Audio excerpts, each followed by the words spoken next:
तो आज हमारे साथ हमारे नंद किशोर प्रभु जी हैं, डॉक्टर नीरज शर्मा जी। तो इनका गौड़ीय हमारे मठ में, रमन बिहारी गौड़ी मठ में बहुत ही एक्टिव पार्टिसिपेशन रहता है हर समय ही, और 2004 से मठ के साथ जुड़े हुए हैं। इनका हरिनाम और दीक्षा 2006 में श्री गुरुदेव से हुई, और ये जनकपुरी मठ में एक कार्यक्रम भी चलाते हैं जो कि अब 5 साल उसको हो गया चलते हुए, जिसका नाम है life management programme for youth, लिम्पी, LMPY। और प्रभु जी बहुत ही क्वालिफाइड हैं, इनके पास PhD डिग्री है IIT दिल्ली से, और तभी इनके नाम के आगे डॉक्टर आपने लगा होगा, डॉक्टर नीरज शर्मा। और MTech हैं IIT खड़गपुर से, दोनों ही बहुत प्रेस्टिजियस इंस्टीट्यूशंस हैं देश की। और जो एजुकेशन फील्ड में इनका बहुत योगदान रहा है, मुख्यतः जो तकनीकी एजुकेशन है उससे जुड़ा हुआ टेक्नोलॉजी बेस्ड एजुकेशन भारत में। और इन्होंने बहुत सारे कंपनियों में काम भी किया हुआ है लीडरशिप रोल्स में, जैसे कि Hughes, NIIT, Tata infotech, upgrade, great learning, और अभी ये इमेजिन XP के प्रेसिडेंट हैं। और इनकी पत्नी डॉक्टर सुमन शर्मा, वो डॉक्टर हैं। इनकी बिटिया राधिका शर्मा, वो BBA में सेकेंड ईयर स्टूडेंट हैं। तो जैसा कि आपने सुना, तो जी बहुत ही क्वालिफाइड और डॉक्टरेट IIT से, बहुत ही बड़ी इंस्टीट्यूशन से हैं, और बहुत तरह की सेवाएं भी कर रहे हैं, कार्यक्रम भी चला रहे हैं। तो आज हम इनका गुरुदेव के साथ जो इनका मधुर स्मृतियां हैं उनको हम श्रवण करेंगे, कैसे इनको जीवन में गुरु जी से उत्साह दे रहे हैं इतना, और कैसे अपने इतने सारे काम को करते हुए भी, जो इतनी जिम्मेवारी वाला काम है, फिर भी गुरुदेव के लिए समय निकालते हैं, मठ के लिए समय निकालते हैं, और दोनों ही चीज़ों को बड़े अच्छे ढंग से चला रहे हैं। तो ये आज हमसे इसके बारे में भी पूछेंगे। धन्यवाद, प्रणाम प्रभु जी, स्वागत आपका कार्यक्रम पे। आप म्यूट हैं, अनम्यूट कर सकते हैं आप। बहुत प्रणाम प्रभु जी, आप सभी को, सभी भक्तों को अनंत कोटि दंडवत प्रणाम। आप शुरू कर सकते हैं प्रभु जी। धन्यवाद प्रभु जी। ओम अज्ञानतिमिरन्धस्य ज्ञानाञ्जन शलाकया चक्षुरुन्मीलितं येन तस्मै श्री गुरुवे नमः। नमः ओम विष्णुपादाय राधिकाय प्रियतमने श्री श्रीमद्भक्ति वेदांत नामिने श्री कृष्ण लीला पठने सुदक्षम औदार्य माधुर्य गुणाश्च युक्तम वरम वदन्यं पुरुषं महान्तं नारायणं तं शिरसा नमामि। श्री वंदेनाम भक्ति शिरोमणिं च श्री कृष्ण प्रदाख्य हृदय निधि चैतन्य लीलामृत सार सारम नारायणं तं सततं प्रपद्ये। गुरुवे गौरचंद्राय राधिकाय तदालय कृष्णाय कृष्ण भक्ताय तद्भक्ताय नमो नमो। हे कृष्ण करुणा सिंधु दीन बंधो जगतपते गोपेश गोपिका कांत राधा कांत नमस्ते। तप्त कांचन गौरांगी राधे वृंदावनेश्वरी वृषभानुसुते देवी प्रणमामि हरिप्रिये। नमो महावदन्याय कृष्ण प्रेम प्रदायते कृष्णाय कृष्ण चैतन्याय नामिने गौरतस्मै नमः। श्री चैतन्य मनोभीष्टं स्थापितं येन भूतले श्री पदामयं ददाति स्वपदान्तिकम्। हरे कृष्णा कृष्ण कृष्ण हरे हरे, हरे राम राम राम हरे हरे। मैं सर्वप्रथम अपने परम आराध्यतम गुरुदेव नित्य लीला प्रविष्ट विष्णुपादस्तु श्री श्रीमद्भक्ति वेदांत नारायण गोस्वामी महाराज के श्री चरण कमलों में अनंत कोटि दंडवत प्रणाम करते हुए सबकी अहेतुकी कृपा की वांछा करता हूँ। उसके उपरांत मेरे शिक्षा गुरु कृष्ण स्मरण प्रभु कृष्णांगी माता जी, पूज्यपाद रामचंद्र प्रभु, पूज्यपाद गोकुलचंद प्रभु के चरण कमलों में अनंत कोटि दंडवत प्रणाम। उसके उपरांत इस सभा में उपस्थित सभी भक्त वैष्णव माता वृंद सज्जन वृंद के चरणों में मेरा यथा योग्य प्रणाम। बड़ा सौभाग्य है मेरा कि मैं इस सभा में उपस्थित हुआ, और उसके लिए जो मेन क्रेडिट जाता है वो अजय पायलट प्रभु खुद को जाता है, क्योंकि अजय पायलट प्रभु मुझे काफी बार बोल चुके थे इस बात को, और मैं बार बार ये बोल रहा था कि मुझे बोलने में तकलीफ है, जो आप महसूस भी कर रहे होंगे। मुझे एक बीमारी ने भी घेरा हुआ है, टंग डिस्टोनिया, तो कुछ शब्द हैं जो साफ नहीं आएंगे, पर मैं कोशिश करूंगा उनको धीरे बोलने का, ताकि बात पहुंच पाए। मुझे उम्मीद है कि वो पहुंच पाएगी। तो पर जब मैं इस सभा में आज उपस्थित हुआ तो मुझे ऐसा महसूस हुआ कि ना तो मेरी योग्यता है ना मेरा अनुभव है, लेकिन फिर भी आप सबके बीच में आके मुझे बहुत प्रसन्नता का अनुभव हो रहा है, क्योंकि और कुछ हो ना हो, इस सभा में जो मैंने पहले सुना है और जो मेरे अनुभव है उसको मैं बोल जरूर पाऊंगा, और उसका फायदा हुआ कि वो सारे एक लाइन में मैंने लगा लिए। अदरवाइज वो सब स्मृतियां बिखरी बिखरी बिखरी थी, आज जब मैं इसको सोचने बैठा तो एक श्रृंखला बन गई, और मुझे लगा कि अगर ठीक से यदि मैं उसको पालन कर पाया अपने जीवन में, तो मेरे तरफ से गुरुदेव के चरण कमलों में एक छोटी सी पुष्पांजलि जरूर बनेगी। इससे पहले कि मैं शुरू करूं, मैं ये बताना चाहता हूं कि जो भी यहाँ पे मैं आज बोलने का प्रयत्न करूंगा, ये मेरे अपने गुरुदेव की कृपा और उसमें जो रमन बिहारी ग्वालियर मठ के भक्त वृंद हैं उनका बहुत बड़ा इसमें सहयोग है, क्योंकि 2004 से चलते आज 2021 हो गया, इसमें बहुत लोगों ने बहुत चीजों के विषय में मुझे बताया। उनमें जो अभी विजय कृष्ण प्रभु, शांत महाराज, पूज्यपाद हरे कृष्णा प्रभु, विशु प्रभु, इन सब का बहुत बड़ा एक योगदान है, तो उसको मैं शुरू में एक्नॉलेज कर देना चाहता हूँ।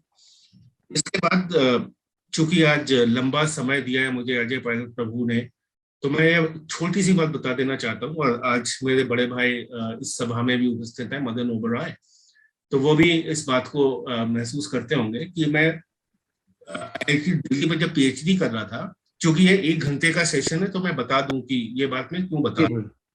जी बताइए, अच्छी बात है, आप सब कुछ बताइए खुल के। आपकी पीएचडी किस चीज में है, कौन सी इंजीनियरिंग में है? मैनेजमेंट में है, स्ट्रेटेजिक मैनेजमेंट। ओके ठीक। तो जब मैं पीएचडी कर रहा था तो हमें पढ़ाने को मिलता था, तो मैं जाके पढ़ाया। एक दिन मैंने, मेरे गाइड हैं बहुत काबिल प्रोफेसर है, प्रोफेसर सुशील, तो जब मैं पढ़ा के लौट के आया तो उन्होंने कहा कि बेटा तुम बहुत काबिल हो। तो मेरी तो खुशी का कोई ठिकाना था नहीं। उन्होंने कहा कि तुम काबिल हो, उनके जैसा प्रोफेसर अगर बोले तुम बहुत काबिल हो, तो ये बहुत खुशी की बात थी। और ऐसा कहते हैं कि डेविल इज इन डिटेल्स। तो मैंने उनसे पूछा, सर मैंने ऐसा क्या पढ़ा दिया कि आप जैसा प्रोफेसर ये बोल रहा है कि तुम बहुत काबिल हो? तो उन्होंने कहा, नहीं बेटा, मैं ये कह रहा था कि तुम मेरी माँ से ज्यादा काबिल हो, क्योंकि मेरी माँ को 2 बच्चों को सुनाने में बड़ी मेहनत पड़ती थी, पर तुमने पूरी क्लास को बिना किसी मेहनत के सुला दिया। तो अगर आप में से आधे सोए पाए जाएं तो अपने आप को दोष ना दीजिएगा, ये मेरी काबिलियत का एक छोटा सा नमूना होगा। अब चलते हैं, ये जर्नी जो है ये शुरू कैसे हुई। तो मैं बताता हूँ कि गुरुदेव के व्यक्तित्व के छोटे छोटे बिंदु मैं आपके सामने प्रस्तुत करूंगा, जिसकी वजह से मैं गुरुदेव और मठ से जुड़ा। तो ये बात है लगभग 2004 की। तब मैं कभी कभी आया जाया करता था, बहुत रेगुलर नहीं जाया करता था, और तब मैं स्वामी महाराज को बहुत फॉलो करता था, और बहुत इतना सीरियस नहीं था, लेकिन फिर भी इच्छा जरूर थी कि कुछ ऐसा किया जाए, कुछ ऐसा समझा जाए जिससे अपना मंगल हो और बाकी सबका, समाज का मंगल हो। तो मठ जाने लगा। एक बार पूज्यपाद रामचंद्र प्रभु ने बोला कि एक वृंदावन में मठ है, रूप सनातन ग्वालियर मठ, और वहां पे एक आज कार्यक्रम होगा वहां पे, और वो कार्यक्रम था रूप गोस्वामी का तिरोभाव तिथि। तो मैं पहुंचा वहां पे सुबह सुबह, हमने 4 साढ़े 4 बजे दिल्ली छोड़ी, वहां पे पहुंच गए। गुरुदेव बाकी सब भक्तों के साथ आए हुए थे राधा दामोदर मंदिर में, और जहाँ पे अभी तो बहुत अलग हो गए, पहले उसका अलग ही एक स्वरूप था, प्रारूप था। तो वहां पे जहाँ पे स्वामी महाराज की कुटिया है जहाँ पे बनी हुई, वहां पे गुरुदेव बैठे थे, चश्मा उतारा हुआ था क्योंकि बंदरों का बड़ा प्रकोप था उस टाइम पे भी। और गुरुदेव ने स्वामी महाराज के विषय में बताना शुरू किया कि स्वामी महाराज से गुरुदेव के कितने गहरे और प्रेम संबंध थे, और बताया कि मैं आता था यहाँ पे वो लेके, घी लेके, और स्वामी महाराज रोटी बेलते थे, मैं तो उससे मुझे महसूस हुआ कि गुरुदेव ने बहुत संग किया हुआ स्वामी महाराज का। और उन्होंने कुछ ऐसी बातें बताई जो उस वक्त मेरे दिल को छू गई।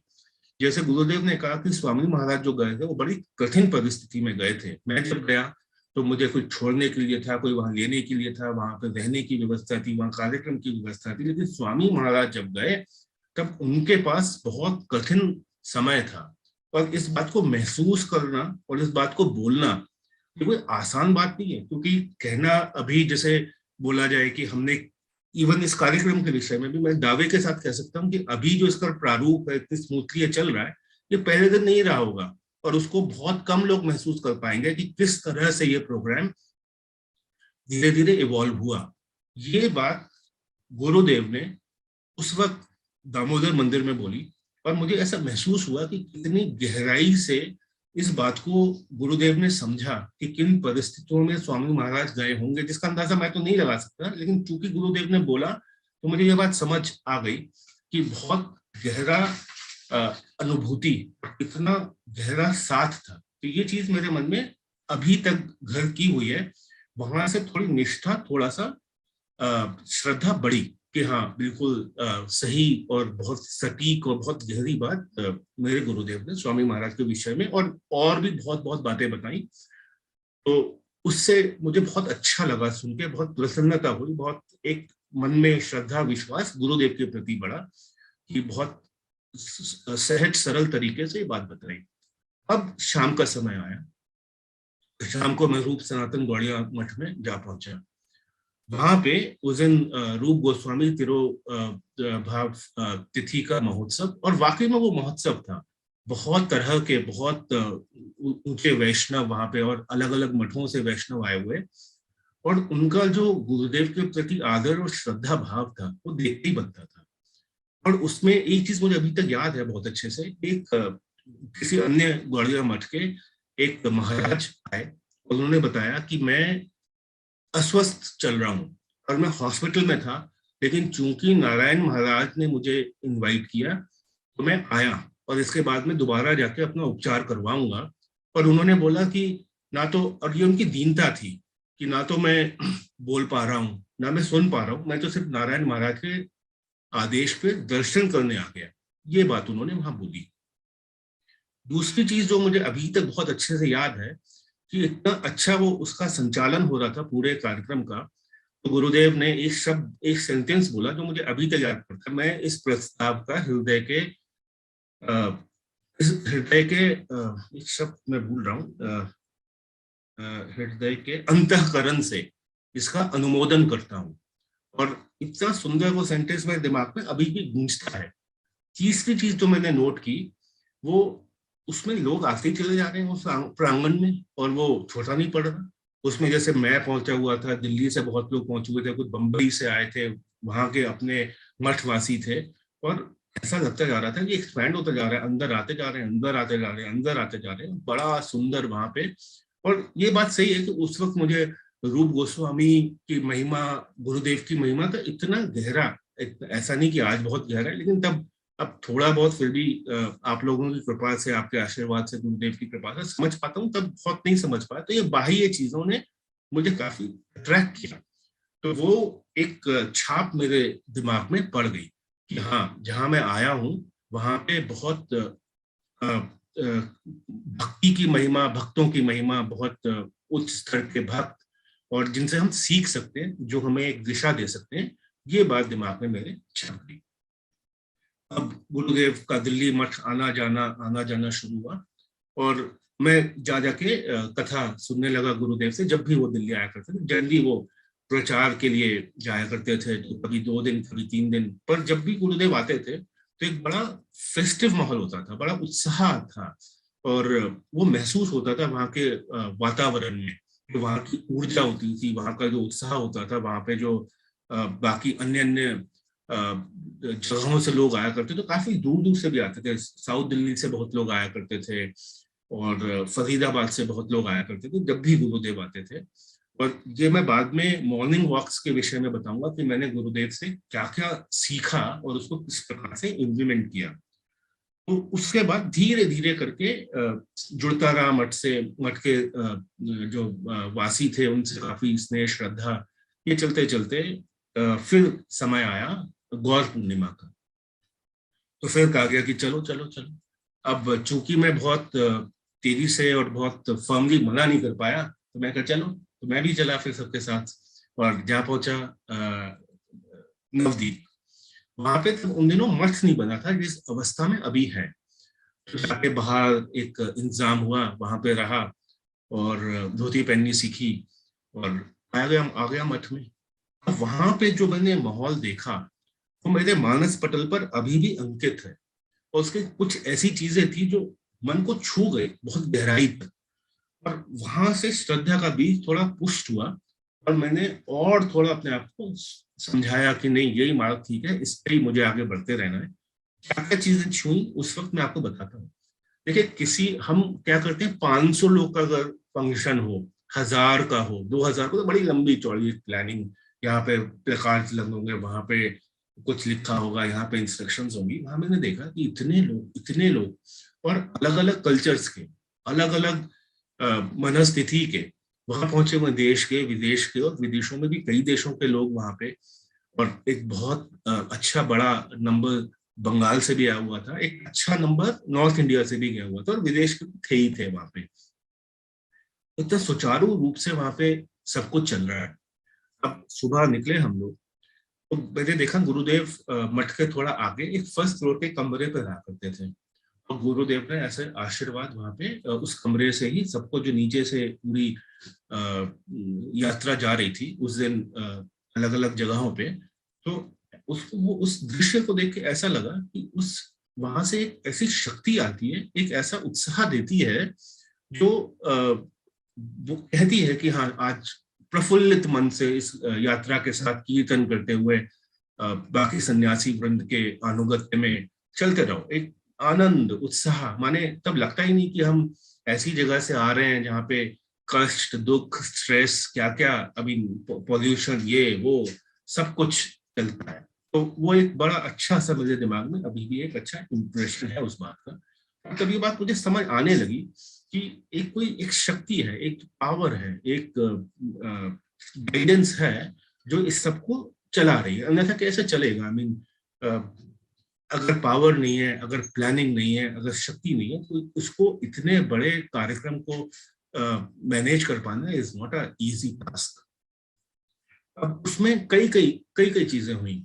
एक दिन की बात है कि उस दिन यात्रा गए नरसिंहपल्ली, और वो बड़ी लंबी एक यात्रा थी। चलते चलते चलते चलते फाइनली नरसिंहपल्ली पे गए। वहां पे कुंड में स्नान किया तो थोड़ी थकान कम हुई, और फिर वहां से चलना शुरू किया। और तब तक कोई बहुत अभ्यास था नहीं चलने का, तो डिसाइड हुआ, नीरज शर्मा, तुम्हारे बस का तो है नहीं है वापस पहुंचना, तो तुम तो पकड़ लो रिक्शा। तो मैंने नरसिंहपल्ली से थोड़ा आगे आके रिक्शा पकड़ लिया, और किसी तरह लटकते पटकते वापस पहुंच गया मठ में। और मैंने देखा कि गुरुदेव के बहुत शिष्य, बहुत अनुयायी, बहुत फॉलोअर्स, सब वहां से भी पैदल चल के लगभग 5:30 बजे तक वहां पहुंचे। और वो इतना सुंदर दृश्य होता था, उसको कोई देख ले तो वैसे ही भक्त हो जाएगा। एक स्टेज पे गुरुदेव बैठे हुए, नीचे सन्यासी बैठे हुए, गुरुदेव के शिष्य, सबके हाथ में दंड, और वायलिन पे कथा शुरू होती थी, और बहुत सुंदर कथाएं, उनमें वाकई में मन लगने लगा। लेकिन उस दिन जब कथा शुरू हुई तो गुरुदेव ने बोला कि मुझे पता है कि आज तुम लोग कष्ट में रहे होगे, क्योंकि बहुत लंबी यात्रा थी। मैं प्रार्थना करूंगा चैतन्य महाप्रभु को कि आप सब पे कृपा करें। वो ऐसा अद्भुत एक वाक्य था, वो एक, उससे सारी थकान कम हो गई। ऐसा लगा कि वो थी नहीं। पर ये महसूस हुआ कि कितना गहरा सबके साथ गुरुदेव का रिश्ता है। गुरुदेव को इस बात का एहसास है कि आज सब लोग गए वहां पे, वहां से शाम तक लौट पाए, पूरा दिन कथा, कीर्तन, यात्रा, चलना और सब गतिविधियां, और थकान है, और उसको महसूस करते हुए उस पर इतना ऐसा मलहम लगाया कि वो एक ऐसी एक मेमोरी है जो भूलती नहीं है, निकलती नहीं है। ये दूसरा था। अब उसके अगले दिन की एक ऐसी छोटी सी कथा घटना मेरे मानस पटल पे बहुत ही गहरी अंकित है।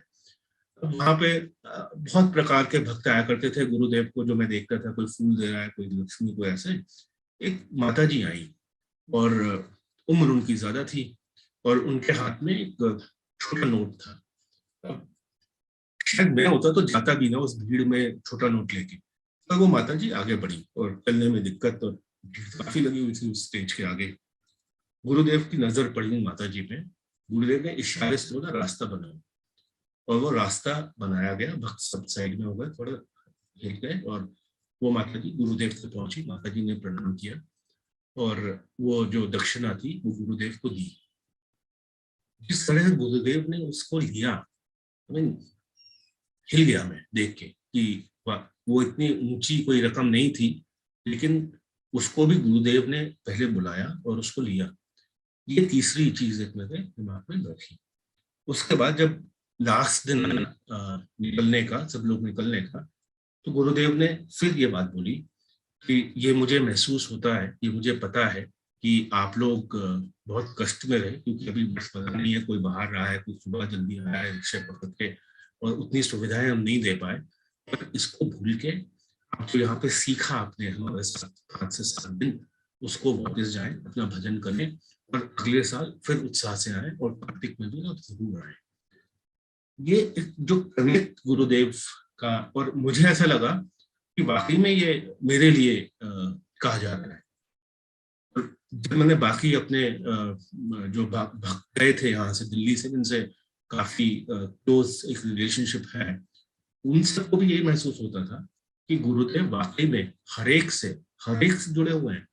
जो बाद में, बहुत बाद में मैं ये बात गोकुल चंद्र प्रभु को अक्सर बोला करता था कि मुझे ऐसा लगता है गुरुदेव मुझे उतना नहीं जानते होंगे, और गोकुल चंद्र प्रभु ने बार बार मुझे बात समझाई, वो हर एक को जानते हैं, अगला जानते हैं, पिछला जानते हैं, इस बात को भूल जाओ। और बहुत बाद में बात मुझे रियलाइज भी हुई कि हाँ, उन्हें सब पता है, मैं उस बात का जिक्र भी करूंगा। तो अब ये जो 2 बड़े महोत्सव थे, रूप गोस्वामी तिरोभाव तिथि राधा वृंदावन में, रूप सनातन ग्वाड़िया मठ में, और ये नवद्वीप की जो परिक्रमा थी, इसके बाद ये बात मुझे समझ आ गई कि ये तो पक्का है कि मैं जिस स्कूल में आया हूँ और जिस आचार्य के अनुगत्य में आया हूँ, ये कोई साधारण चीज नहीं है, और ये दुर्लभ है। ये तो मैं किस कारण से, हेतु की कृपा थी गुरुदेव की कि उन्होंने मुझे दीक्षा दे दी, हरि नाम दे दिया, जो मुझे अभी तक रियलाइज होता है कि मैं ना उस टाइम था और ना अब हूँ, लेकिन फिर भी गुरुदेव की ऐसी हेतु की कृपा हुई कि हरि नाम और दीक्षा दोनों मिल गई, और वो धीरे धीरे करके और सीरियस आने लगी जैसे। और ये कब कैसे हुआ ये मुझे खुद नहीं महसूस होता, खुद नहीं पता लगता, कोई ऐसी बस ये सब धीरे धीरे ये जो घटनाएं थी, ये मुझे लेके धीरे धीरे धीरे एक स्थान पे आ गई। जैसे एक शायर है, वो कहता है, इतनी बढ़ जाएगी उलझन मुझे मालूम न था, वो खुद उठा लेंगे चिलमन मुझे मालूम न था। इतनी बढ़ जाएगी उलझन मुझे मालूम न था, वो खुद उठा लेंगे चिलमन मुझे मालूम न था। चंद कतरे मेरी आंखों से गिरे थे बेशक, सुर्ख हो जाएगा दामन मुझे मालूम न था। इसको चेंज करेंगे, इतनी बढ़ जाएगी उलझन मुझे मालूम न था, वो खुद उठा लेंगे चिलमन मुझे मालूम न था। कुछ कतरे मेरी आंखों से गिरे थे बेशक, कृष्ण कृपा मिल जाएगी मुझे मालूम न था, गुरु कृपा मिल जाएगी मुझे मालूम न था, भक्त कृपा मिल जाएगी मुझे मालूम न था। ये 2 चीजें मैंने बहुत गहरी समझी, और उसके बाद ये निर्णय किया कि अब इस मार्ग पर चलना श्रेयस्कर है, और भक्ति श्रेष्ठ है। ये चीजें धीरे धीरे धीरे करके आगे चली। अब मैं आता हूं उन विषयों पे जो मैंने गुरुदेव से मॉर्निंग वॉक में समझी, सीखी। गुरुदेव आया करते थे यहाँ पे दिल्ली मठ में, और दिल्ली मठ के पीछे B3 ब्लॉक का एक पार्क है, उसमें सुबह सुबह आया करते थे। तो सभी भक्त बोलते थे कि हम भी गुरुदेव के साथ जाएंगे। वहां पे गुरुदेव बहुत तरह के सवालों का जवाब दिया करते थे, और मैं भी मॉर्निंग वॉक्स में गुरुदेव के पीछे पीछे जाया करता था। तो बहुत ही अद्भुत अलौकिक चीजें पता लगी, और गुरुदेव से जुड़ने का थोड़ा और मौका मिला। अब कुछ चीजें मैं आपको उन सवाल जवाब के फॉर्म में बताऊंगा कि क्या सवाल थे, उनके क्या जवाब थे, और उसको मैंने कैसे समझा और उसको कैसे इम्प्लीमेंट किया। एक सवाल एक दिन पूछा गया, करोल बाग से रोहिणी नंदन प्रभु आया करते थे। उन्होंने गुरुदेव को बोला, गुरुदेव आप जब आते हो तो कभी 2 दिन, कभी 1 दिन, कभी 3 दिन मैक्सिमम, और आप विदेश में प्रचार के लिए या अन्य स्थानों पर प्रचार के लिए चले जाते हो, तो आप रहो दिल्ली मठ में, कुछ दिन रुको, हमें भी संग मिले। फ्रैक्शन ऑफ अ सेकंड लगा गुरुदेव को इसे आंसर करने में, गुरुदेव ने बोला कि मेरे गुरुदेव की आज्ञा है, उनकी इच्छा थी कि चैतन्य महाप्रभु का जो संदेश है वो गांव-गांव, शहर-शहर, गली-गली, देश-देश तक पहुंचे। अगर मैं नहीं जाऊंगा तो ये होगा कैसे, ये संभव पर कैसे होगा? इसलिए मैं अपने गुरुदेव की इच्छा की पूर्ति के लिए, उनकी प्रसन्नता के लिए जाता हूं। देखिए, इसमें उस वक्त तो उतना शायद नहीं समझ आया, लेकिन अब मुझे ये बात समझ आती है कि सेंटर में, फोकस में जो हमें सिखाया जाता है, समझाया जाता है कि हमेशा गुरु को रखो। ये बात कितनी सहजता, सरलता से गुरुदेव ने उस वक्त वहां जितने उपस्थित थे सबको समझा दी। उसका अर्थ किस टाइम पे किसको कैसा समझ आए वो अलग बात है, लेकिन गुरुदेव ने अपनी तरफ से वो हीरा, वो जवाहरात वो वहां पे बिखेर दिए। अब उसके बाद दूसरा प्रश्न देखिए, प्रभु जी ने दूसरा प्रश्न पूछा कि जब आप विदेश जाते हैं, अब जब यात्राओं पे जाते हैं, आप जब प्रचार के लिए जाते हैं, तो हमारी मनोस्थिति क्या होनी चाहिए, हमें क्या करना चाहिए? फ्रैक्शन ऑफ अ सेकंड लगा हुआ गुरुदेव को, उन्होंने एक श्लोक बोला, श्री चैतन्य मनोभिष्टम स्थापितम येन भूतले स्वयं रूप कदा मह्यम ददाति स्वपदान्तिकम्। उन्होंने कहा रूप गोस्वामी महाप्रभु को बहुत अधिक इसलिए प्रिय थे क्योंकि उनको उनका मनोभीष्ट पता था, और चूंकि मनोभीष्ट पता था और उसको वो इम्प्लीमेंट करना चाहते थे, यही तुम लोग का भी भाव होना चाहिए।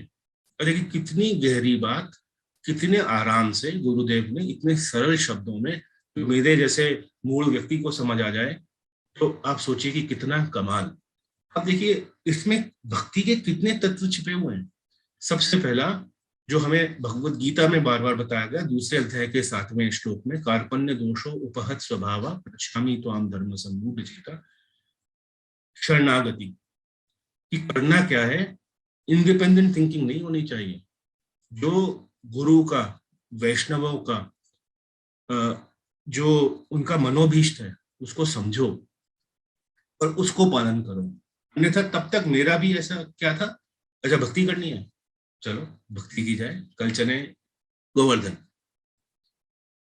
वहां पे सुबह 8 बजे निकलेंगे, 12 पहुंचेंगे गिरिराज मिष्ठान भंडार में, तब तक बेडमी मिल रही होगी, बेडमी खाएंगे, फिर परिक्रमा करेंगे जितनी हो पाएगी, ठीक रिक्शे से कर लेंगे, जो स्थान हमें जहाँ पे आनंद आता है वहां पे बीच बीच में गन्ने का जूस मिलता रहेगा, और घूम फिर के अपना चक्कर लगा के वापस। ये हमारी एक धारणा थी। या वृंदावन चले तो बांके बिहारी जाएंगे, उसके बाहर ढोकला और लस्सी, और पिछली बार जो लस्सी थी वो ठीक नहीं थी, उसके बगल वाले का सुनना ज्यादा अच्छी है, राम प्यारेगी, और लस्सी ढोकला कर करा के घूम करके वापस। बाद में समझ आया कि अनुगत्य में ही भक्ति है, सरेंडर, समर्पण ही भक्ति है, और गुरु वर्ग की क्या इच्छा है उस इच्छा को समझकर उस पे शब्दशः इम्प्लीमेंट करना वो भक्ति है, जो ओवर द पीरियड ऑफ समझ आई। लेकिन ये छोटी ये चीज, हालांकि गुरुदेव ने उसको सूत्र फॉर्म में समझा दिया, लेकिन उसकी जितनी व्याख्या की जाए, उस पर जितनी टीकाएं लिखी जाए, वो बड़ी अद्भुत। तो कहने का ये मेरा तात्पर्य था कि गुरुदेव ने उन हर समय में, हर पल में इतनी शिक्षाएं दी, कई बार उनको संजोना आपस में बड़ा मुश्किल हो जाता है। तो अब जब ऐसी ऐसी चीजें आने लगी तो और जाने का मन करने लगा। अब देखिए कैसे वो कृपा करते थे, हर एक पे करते हैं अभी भी। एक हमारे सुशांत प्रभु हैं दिल्ली मठ से जुड़े हुए, तो उनकी बेटी उस साल जा नहीं पाई थी, कहाँ पे, नवदीप में। तो उसने उसी मॉर्निंग वॉक में गुरुदेव को बोला कि गुरुदेव मैं तो जा नहीं पाई, जो भी कारण थे, और थोड़ी सी वो रुआसी हो गई। तो गुरुदेव ने ये बात सुन ली, तो गुरुदेव ने कहा कोई बात नहीं, मैं तेरे को अभी यहाँ पे परिक्रमा करा देता हूँ। और गुरुदेव ने अगले 10 मिनट में लगभग वो 7-5 दिन की परिक्रमा पूरी की पूरी वहां उसको भी और उसके माध्यम से हम सबको भी करा दी। ये है करुणा, ये है कृपा जो वहां पे बहती हुई दिखी। और ये हो सकता है कि बहुत बाह्य लक्षण हो, आप लोग बहुत ऊंचे भक्त हैं तो आप इसको और अधिक समझ पाएंगे, लेकिन मैं सिर्फ ये बताने की कोशिश कर रहा हूँ कि मैंने किस तरह से गुरुदेव के विचारों को सुना और उनमें से मीनिंग्स निकालने की कोशिश की, और उस पर धीरे धीरे इम्प्लीमेंट करने की कोशिश की।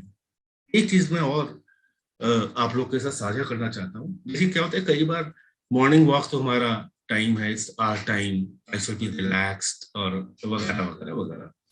ये उस साल की बात है, मुझे सन याद नहीं पड़ रहा, पर एक भक्त आया करते थे हमारे मठ में, मीणा प्रभु, मीणा जी बोलते थे उनको, मीणा प्रभु।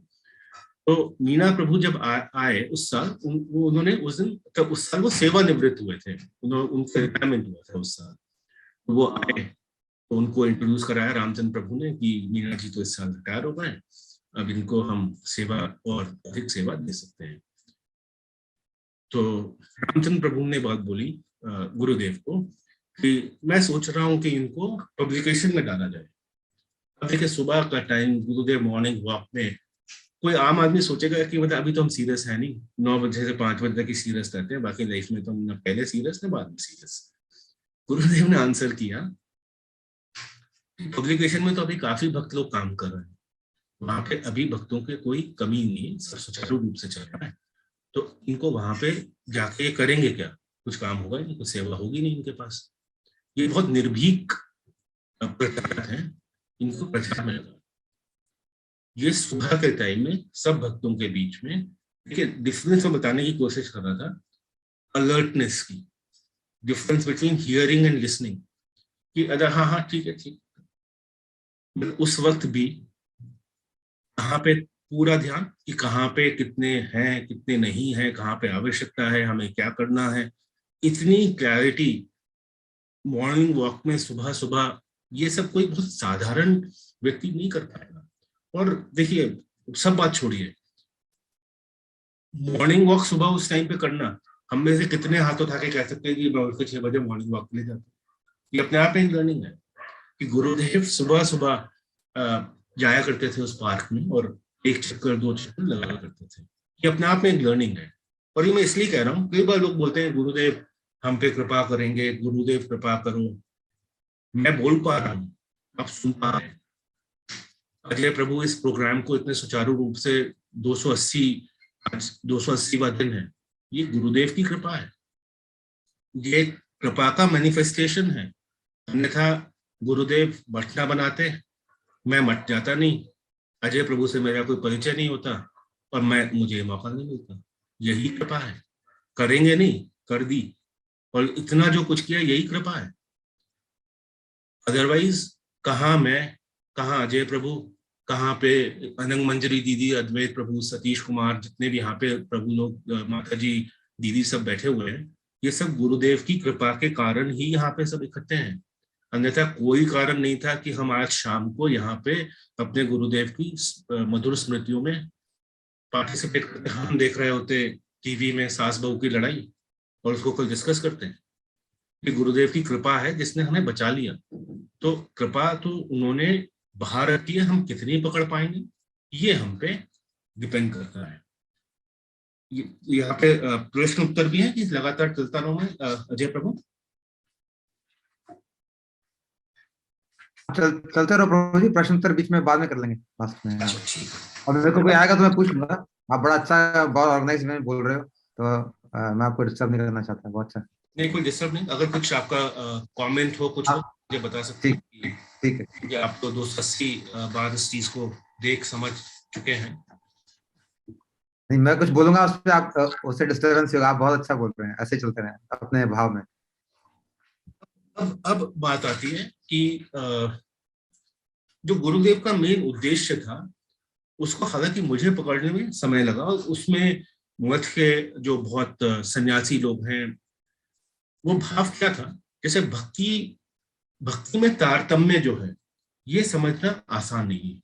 ये कब समझ आता है, जब हम गुरुदेव के दिए हुए ग्रंथों को पढ़ते हैं। गोकुलचंद प्रभु की कृपा से मैंने और हमारा जो अभी अजय प्रभु ने बताया LMPY करके एक ग्रुप बना हुआ है, उसमें हमने बहुत ही डिटेल में भगवत गीता के पूरे 700 श्लोक 1 से लेकर 700 तक पूरे डिटेल में पढ़े।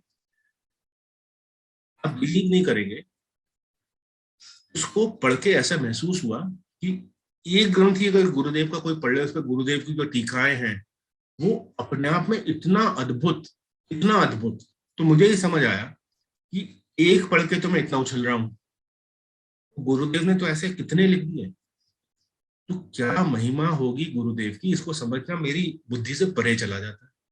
और उसमें ऐसे ऐसे नगीने, ऐसे ऐसे हीरे गुरुदेव ने दिए।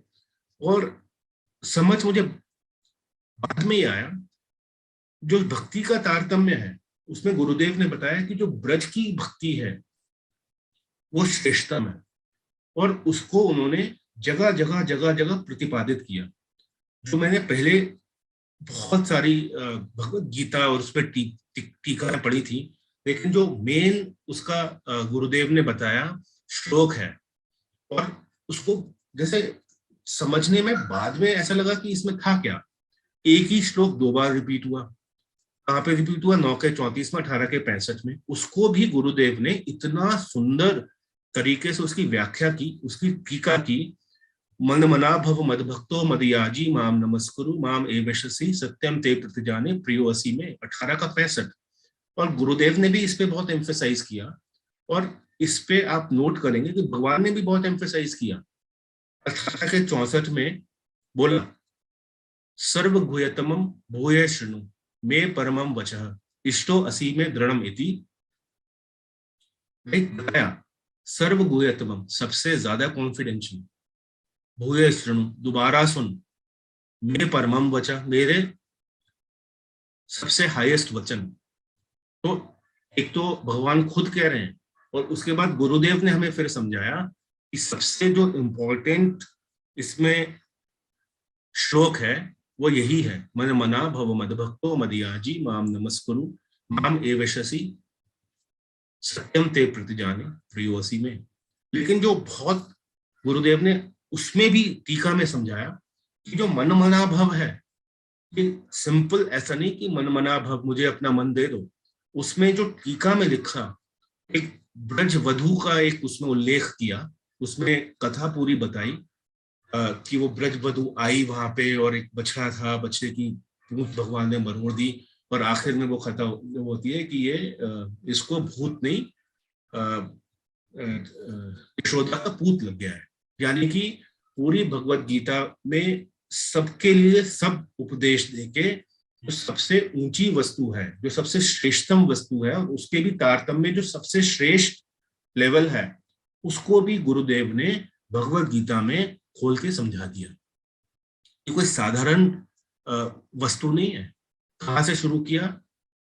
सकाम कर्म, निष्काम कर्म, वहां से लेते लेते लेते लेते लेते लेते 18 के 65 तक जाके जो हाईएस्ट लेवल की, ये देखिए, इसको समझना और प्रस्तुत करना ये आम व्यक्ति के बस की तो बात है ही नहीं।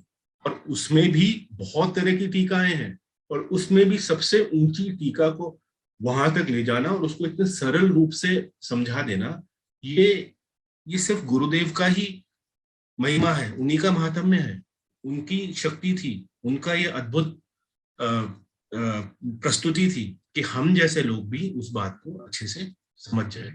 तो जो जिस अवस्था में भी है, वहां से गुरुदेव ने उठाते उठाते उठाते उठाते कहां तक ले गए? ब्रज भक्ति तक। और इसको प्रतिपादित किया कि जो ब्रज भक्ति है वही सर्वश्रेष्ठ भक्ति है। और सीक्वेंस में भगवत गीता में और अन्य अन्य जो गुरुदेव ने ट्रांसलेट किया जैव धर्म, जिसको आजकल हम पढ़ रहे हैं, और बहुत सारे, ये तो मैं 1-2 नाम ले रहा हूं, लेकिन बहुत सारे, इससे ये दिमाग में घर कर जाती हैं ये चीजें कि यही मार्ग जो है, इसी में गुरुदेव के अनुगत्य में, उनके शिष्यों के अनुगत्य में हमको आगे लगातार बढ़ते रहना चाहिए। एक चीज जो उस वक्त, देखिए, कुछ चीजें जो गुरुदेव उस वक्त बोला करते थे और मुझे नहीं समझ आती थी उस वक्त, और वो अपने आप में कंप्लीट नहीं थी। एक चीज थी, और अक्सर मुझे लगता था मुझे देख के बोल रहे हैं कि सहो, कष्ट आता है उसको सहो, कष्ट आता है उसको सहो। तो मैं ये सोचा करता था कि सह के होगा क्या? At the end of it what will I get? कैसे सॉल्व होगी ये प्रॉब्लम? तो बहुत उसकी गहराई में नहीं जाएंगे, लेकिन अभी कुछ ऐसा हुआ मठ में कि स्थिति थोड़ी सी असहनीय हो रही थी, मतलब सहना पड़ रहा था। और गुरुदेव, मुझे बार बार याद आता था, लगता है इसीलिए गुरुदेव बोलते थे कि सहो सहो सहो। लेकिन ऐसा चमत्कार हुआ कि वो जो समस्या थी लगभग सॉल्व हो गई। तो देखिए उस वक्त गुरुदेव बोला करते थे तो मुझे समझ नहीं आता था कि सहो, कष्ट को सहो, ये समझो कि कष्ट क्यों आ रहा है। ये और कुछ अब कोट्स भी आते हैं गुरुदेव के जो पढ़ता हूँ, ये अपने कर्मों का ही फल है। कोई सुख दुख बाहर से देने वाला नहीं है। अपने जो कर्म है वो बुरे कर्म कष्ट के रूप में, अच्छे कर्म सुख के रूप में आ रहे हैं, तो इसके लिए और कोई जिम्मेदार नहीं, हम खुद जिम्मेदार हैं। उसको सहो, उसको सहो। क्योंकि दो चीजें मैं बहुत सारी जो मैंने गुरुदेव की उस वक्त प्रत्यक्ष रूप में जो सुनी, उसमें दो कष्ट के विषय में कई बार सुना, और एक न पारे अहम, वो श्लोक गुरुदेव ने कई बार उसको कथा में बताया। तो अब मैंने देखा कि और बहुत बहुत सारे गुरुदेव के शिष्य, भक्त, अनुयायी सब लोग बोलते हैं गुरुदेव ठीक करेंगे, गुरु ठीक। तब मुझे कई बार ये महसूस होता था कि कैसे होगा, कैसे होगा, कैसे होगा। लेकिन ये मेरे प्रत्यक्ष आंखों से, इसलिए मैं बहुत अब और ज्यादा मेरे में वो चीज आ गई है कि नहीं, करेंगे गुरुदेव, और सही समय पर न देर होगी न अंधेर होगी। हमें लगता है कि अभी होना चाहिए, तब होना चाहिए, ऐसे होना चाहिए, वैसे होना चाहिए, करने वाले गुरुदेव, और वो बिल्कुल सही समय पे, बिल्कुल सही। और जैसे शब्द पढ़ते हम, घटन अघटन पटियसी, इसका साक्षात जो मैनिफेस्टेशन है वो मैंने देखा। ऐसा चमत्कार किया गुरुदेव ने जो हम सोच नहीं सकते थे, सोच से परे था, पर हुआ। और उसके बाद फिर दोबारा से एक बड़ा ही उल्लासमय माहौल, बड़ा ही प्रफुल्लित माहौल, आज भी हमारे मठ में कथा हो रही है। ये जब इस पे हम गहरा विचार करेंगे तब ये महसूस होगा कि गुरुदेव का क्या महात्म्य है, वो हमें क्या दे रहे हैं, क्या देने की कोशिश की। हमने कितनी पकड़ने की कोशिश की is the only question. Otherwise उन्होंने तो भर भर के मॉर्निंग में, कथा में, अपने व्यवहार से हर व्यक्ति को इतना अधिक, जो कभी कभी मुझे महसूस होता है कि हमें किसी को ये नहीं बोलना चाहिए कि मैं बड़ा अनलकी हूँ। जो भी गुरुदेव से किसी भी तरह से जुड़ा हुआ है वो ये नहीं बोल सकता, क्योंकि हम इतने लकी हैं। हिंदुस्तान में पैदाइश हुई, गुरुदेव के अनुगत्य में हम लोग आए, गुरुदेव ने क्या नहीं किया। वहां पे मठ बना दिया, नवदीप में, गोवर्धन में बना दिया, वृंदावन, मथुरा, इससे ज्यादा और फैसिलिटी क्या चाहिए। कुछ लोग बोलते हैं कि अरे मैं तो बड़ा परेशान दुखी, मेरे लिए क्या किया भगवान ने, इससे ज्यादा और क्या होगा। दरवाजे पे खटखटा रहे हैं, आओ, सीखो, समझो, जीवन को परफेक्ट करो।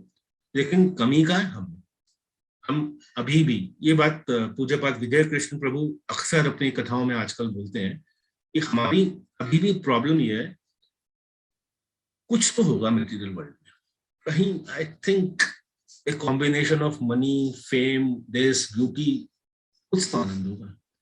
वो बोलते हैं यही फसाद की जड़ है। ये समझ लेना चाहिए, जो खुद भगवान ने 8वें भगवत गीता के 8वें अध्याय के 15वें श्लोक में खुद ही बोल दिया, तो खा ले हम। लेकिन हम उसको भी चैलेंज कर देते हैं कि नहीं नहीं, हो सकता है गोलगप्पों में थोड़ा सा आनंद हो, थोड़ी कृपा वहीं रुकी हुई हो। हम नहीं मानते, गुरुदेव ने कोई कमी नहीं की और किसी के लिए नहीं की।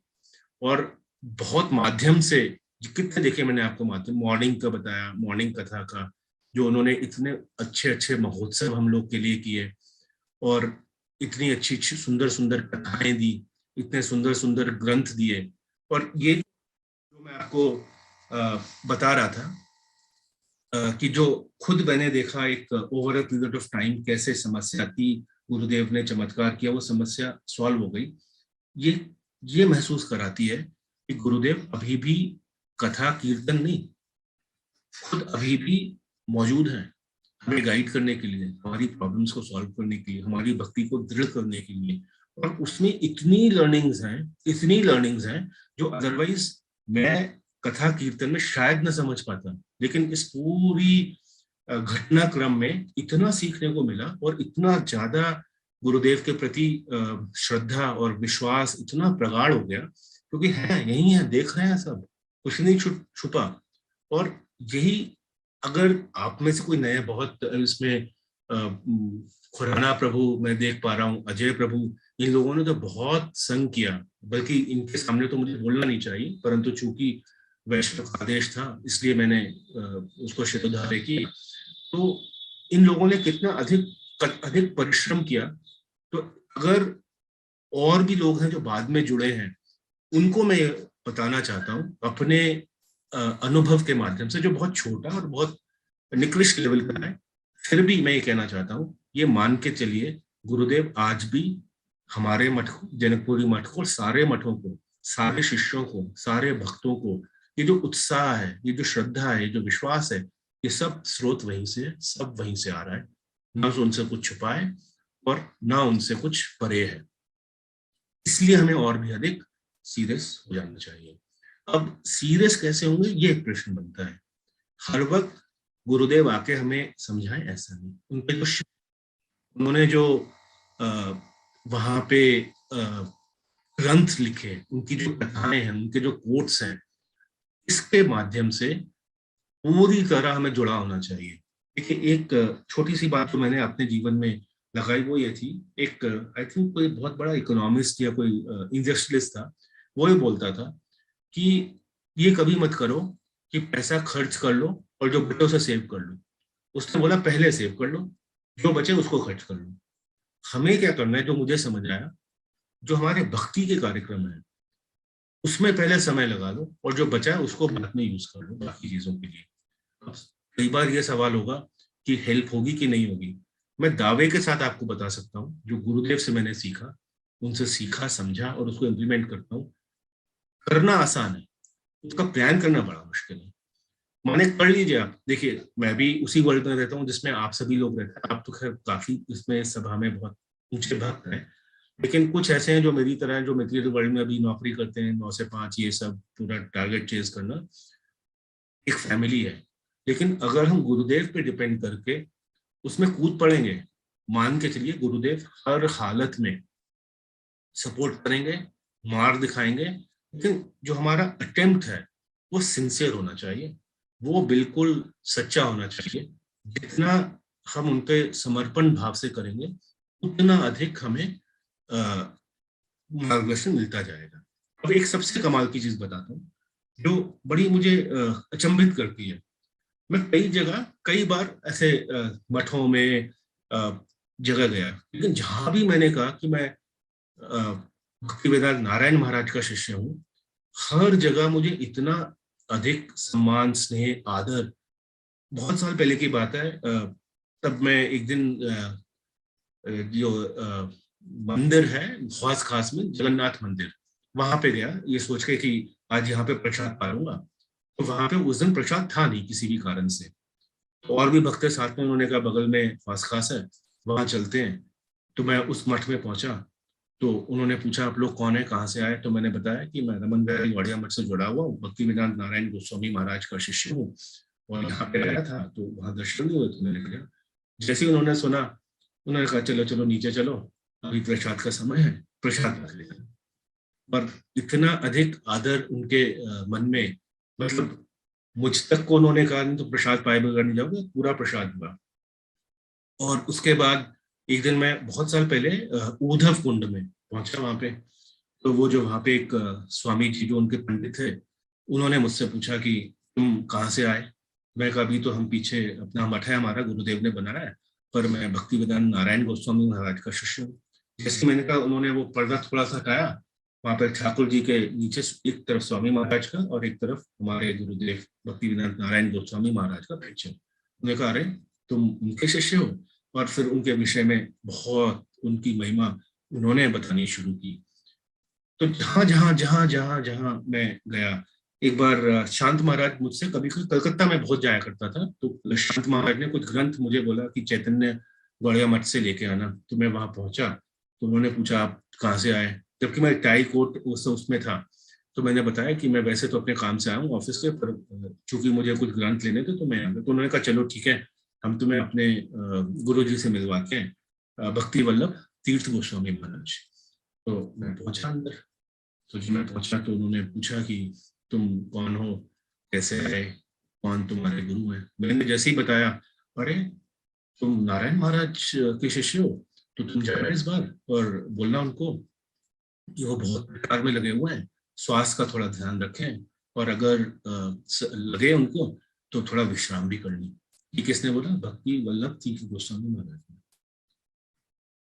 ऐसे, ये इसलिए मैं बोलता हूँ कि मैं और हम सभी बहुत बहुत सौभाग्यशाली है कि ऐसी धारा में हम लोग आए, और उस धारा में भावुकता नहीं है। ग्रंथों के माध्यम से, कथा कीर्तन के माध्यम से हमें इतना कुछ गुरुदेव ने दिया कि उसको संभालना मुश्किल है, पर उसको अगर हम धारण कर लें तो ये तो पक्का है कि इन्हीं चिन्हों पे चलते हुए, गुरुदेव के बाकी शिष्यों के चिन्हों पे चलते हुए हम अपनी लाइफ को परफेक्ट कर लेंगे। इसमें कोई भी किसी प्रकार का शक किसी को नहीं होना चाहिए। यहाँ पे एक चीज मैं बोलना चाह रहा था कि मैं अपने आप को कैसे लकी मानता हूँ। एक दोहा पढ़ा करता था मैं, गुरु गोविंद दो खाड़े काके लागों पाए, बलिहारी गुरु आपने मोहे गोविंद दियो मिलाए। वहां तक तो अभी मेरा अधिकार नहीं है, लेकिन मैं ये जरूर बोलना चाहता हूँ कि गुरु गोविंद दो खाड़े काके लागों पाए, बलिहारी गुरु आपने मोहे मठ से दियो जुड़ाए। बलिहारी गुरु आपने मुझे अपने शिष्यों से दियो जुड़ाए, बलिहारी गुरु आपने मुझे भक्तों से दियो जुड़ाए। ये कहते हुए मैं थोड़ा सा विश्राम यहाँ पे, अगर कोई प्रश्न है आपके तो मैं उनको कोशिश कर सकता हूँ। अपना थोड़ा बहुत जो अनुभव मैंने गुरुदेव के श्री चरणों में उनकी चरण धूलि पे लेने का प्रयत्न किया। बहुत सुंदर प्रभु जी, बहुत ही सुव्यवस्थित तरीके से आपने अपने विचारों को रखा, और न केवल आपने अपने अनुभवों को बताया, बल्कि उनमें छिपी हुई बहुत अच्छी अच्छी शिक्षाओं को भी बड़े अच्छे तरीके से आपने इसको समझाया। बहुत ही अच्छा लगा हमें, और बड़े ही अच्छे तरीके से आपने उसको प्रस्तुत किया। प्रश्न में हम ये पूछना चाहते हैं कि वो LYMP कार्यक्रम जो आप चलाते हैं, उसके बारे में अगर कुछ बता सके कि कहाँ होता है, कैसे होता है, क्या करते हैं, और जो 5 साल से चल रहा है उसके उसके बारे में अगर कुछ थोड़ा विस्तार से बताएंगे तो लोगों को पता भी चलेगा, जिनको पता नहीं। मुझे भी ज्यादा पता नहीं, इसलिए मैं भी जान पाऊंगा इसके बारे में। जी, ये क्या हुआ था कि जिस प्रकार से आपने आग्रह किया यहाँ पे आने का, और आपके साथ साथ एक भक्त है हमारे मठ के, नवीन कृष्ण दास प्रभु, बहुत बहुत ही सीरियस भक्त हैं। वो भी मेरे को बोलते रहते हैं, उनकी काफी कृपा मुझ पर भी रहती है। तो जैसे आप दोनों की वजह से मैं आज यहाँ पे उपस्थित हुआ, कुछ मैंने बोलने का प्रयत्न किया अपने गुरुदेव के विषय में। तो रामचंद्र प्रभु बोला करते थे कि तुम कुछ बोलो। अब रामचंद्र प्रभु भी शब्दों के कारीगर हैं और शब्दों को पढ़ते हैं वो। जैसे एक छोटा सा मैं आपको बताता हूँ, हम गाते हैं जो शाम को आरती गाते हैं ना, अलंकार करे झलमल। प्रभु उसी के एक दिन बोल रहे थे, हम लोग की क्या हालत है, नानाविध अहंकार करे झलमल।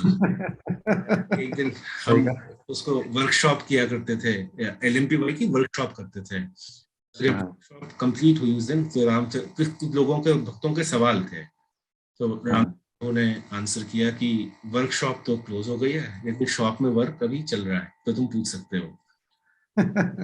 मैं रामचंद्र प्रभु को बोला करता था कि मुझे तो कुछ आता नहीं, मैं क्या बोलूंगा। तो रामचंद्र उस दिन मैंने बोल दिया गलती से कि मुझे ABC पता है। ये बात उन्होंने पकड़ ली, तो ABC बता दो लोगों को जाके, ABC बता। तो फिर मैं उनकी कृपा से कॉलेजेस में जाने लगा। तो कॉलेजेस में महसूस हुआ कि वो लोग बहुत सुनना चाहते हैं गुरुदेव के विचारों को, और बहुत सीरियस लोग थे। पर उस वक्त मठ में कोई कार्यक्रम नहीं था जिससे हम उनको जोड़ पाते। जैसे कोई 3rd ईयर का स्टूडेंट है तो वो तो पास हो जाएगा कॉलेज से, तो कॉलेज के प्रोग्राम से वो कैसे करेगा। तो हमने एक प्रोग्राम बनाया, life management programme for youth, जो उसमें बहुत बड़ा योगदान हमारे एक मठ से जुड़ी हुई है मोनिका दीदी, मोनिका मेहन दीदी, वो DAV प्रिंसिपल है। बहुत उन्होंने मेहनत की इसके लिए, बहुत परिश्रम किया। तो उन्होंने और मैंने मिलकर एक छोटा सा अटेम्प्ट किया, हमने वर्कशॉप्स करने शुरू किए, और उसका नाम रखा strategies for success happiness the deconditioned self. लेकिन उसको क्या किया, उसकी पैकिंग तो की बिल्कुल मटीरियलिकली हाई, क्योंकि मैं बहुत साल तक ट्रेनर भी रह चुका हूँ, तो मुझे ट्रेनिंग का बहुत अनुभव था। लेकिन गुरुदेव के जो सारे विचार थे हमने वो उसमें डाल दिए, एक के बाद एक एक्सरसाइज करके, और वो एक अच्छा बड़ा हिट हुआ। और वहां से हमने उसको मठ में भी 2 बार किया, 2-2 दिन करते थे उसको। उसके बाद ये हुआ कि अब इसको कैसे आगे चलाया जाए।